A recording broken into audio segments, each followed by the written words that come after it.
He looked through the crack in the screen and found out what was really in the soup.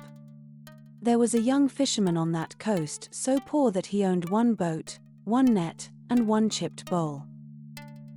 One cold morning the sea gave him nothing at all, and he walked home along the rocks with an empty basket.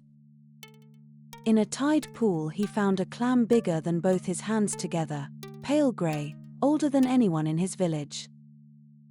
Sold in the town, it would have been a month of rice, and he stood there a long time thinking about that. Then he carried it down to the edge, set it in the water, and watched the sand close quietly over it.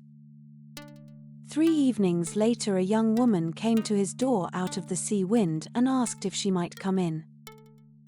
She said she had no family and nowhere to be, and that she would like to stay and be his wife.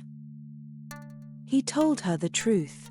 "There is no rice in this house," he said, "and some nights there is no fire either." She said she needed almost nothing, and in the morning she was already mending his net at the door. That night she set a pot on the fire and made a clear soup out of almost nothing at all.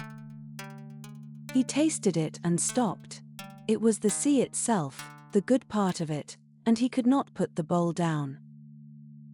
The old woman next door smelled it through the wall and came round with a cup, and then came back the next day.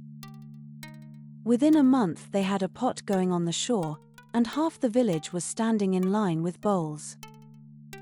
Boats stopped on their way past. Men walked in over the hill from 2 valleys away just to eat and go home again. The roof was mended, then the boat, and for the first time in his life there was rice in the house every day. She asked him for one thing only. "When I am cooking," she said, "draw the screen, and do not watch me." For a long time he kept his word.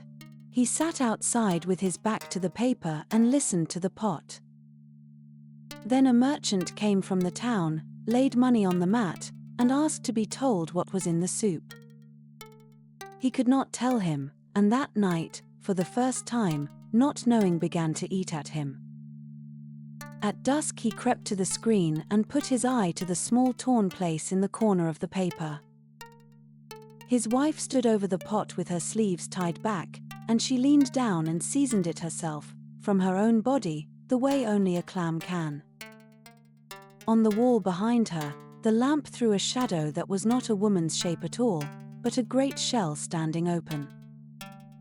She turned her head. She was not angry. She said only, "You have seen me," and thanked him for the morning he put her back in the water.